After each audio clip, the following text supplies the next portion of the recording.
Saudara petani sawit di Kabupaten Bualemo keluhkan pihak perusahaan yang tak kunjung merealisasikan janji bagi hasil produksi sawit sebagaimana kesepakatan yang dilakukan bersama dengan perusahaan. Petani yang sebelumnya dijanjikan bagi hasil yang menggiurkan dan bisa mensejahterakan pemilik lahan kini justru tidak memperoleh hasil apa-apa. Harapan sejumlah petani plasma di Kabupaten Bualemo untuk mendapatkan penghasilan bagi hasil produksi sawit dari pihak perusahaan pengelola kini hanya sekadar janji. Sejumlah petani plasma di Desa Kota Raja, Kecamatan Dulupi, Kabupaten Bualemo mengeluhkan pihak perusahaan pengelola yang hingga kini tak kunjung merealisasikan kesepakatan yang awalnya bertujuan untuk mensejahterakan petani. Ismail, salah satu petani di Desa Kota Raja mengaku sama sekali tidak pernah menerima bagi hasil sebagaimana janji pihak perusahaan. Padahal perusahaan telah memanen sawit sejak tahun 2017.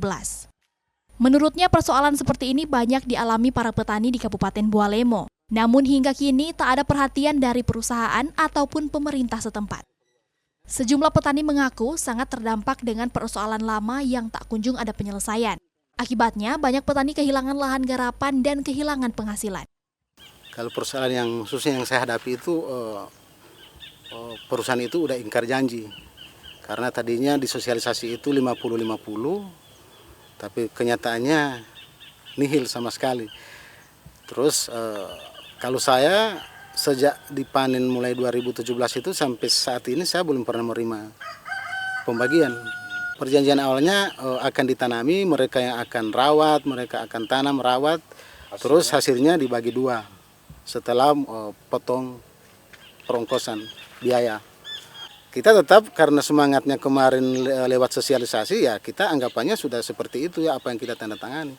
Tapi kenyataannya kan tidak seperti itu, bahkan dengar-dengar dari teman-teman surat kepemilikan lahan itu sertifikatnya keluar lagi bukan atas nama petani Pak. Udah atas nama perusahaan tapi kita kejar ke perusahaan ya mereka suruh lagi ke koperasi. Nah anehnya di koperasi ini sudah ada pengurusnya tapi pembentukan koperasi itu tidak diketahui oleh anggota oleh petani. Pengakuan yang sama juga disampaikan oleh Kio Taha. Menurutnya, sejak produksi sawit pada tahun 2017 dirinya hanya menerima bagi hasil sebesar Rp500.000. Mereka berharap pemerintah bisa turun tangan menyelesaikan persoalan yang dihadapi petani. Sementara perusahaan pengelola diminta merealisasikan janji kesepakatan sebagaimana yang pernah disosialisasikan di awal perusahaan hadir di Bualemo. Sudah menerima 500.000. Selama berapa lama? Sudah dari 2019 itu DP rekening Pak. 500.000 tiap bulan? Tidak.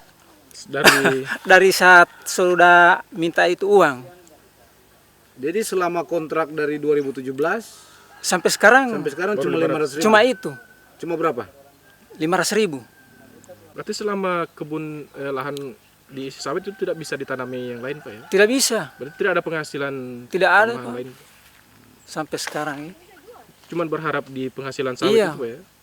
Karena pertama itu begitu sampai sosialisasi itu untuk mempengaruhi kita orang. Jadi kita orang juga terpengaruh dengan janji orang itu. 50% ya? Iya. Diketahui sejak awal perusahaan masuk di Kabupaten Bualemo, sejumlah petani dijanjikan akan menerima hasil 50% dari hasil panen sawit setelah dipotong biaya produksi. Namun disayangkan hingga kini janji tersebut tak kunjung direalisasikan. Yang lebih meresahkan petani, adanya informasi bahwa lahan petani yang ditanami sawit diduga telah dipindahtangankan atas nama perusahaan terkait kepemilikan. Kris Kamisma, Kompas TV, Bualemo, Gorontalo.